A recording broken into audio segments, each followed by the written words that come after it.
Karoon ng pag-uusap tungkol dyan.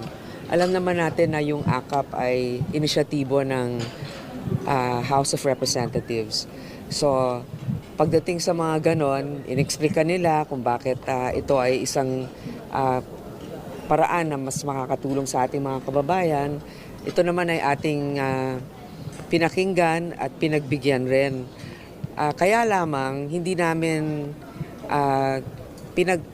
pagkasunduan namin na babaan ang pondo para sa AKAP. So yung initial amount na hinihingi ng House na 39 billion if I'm not mistaken, medyo napababa natin sa about 26 billion or 20 plus billion. So meron participation ngayon sa AKAP, pero syempre ito ay nilinaw natin yung mga guidelines para dito kasi dati ito ay sa House initiative lamang.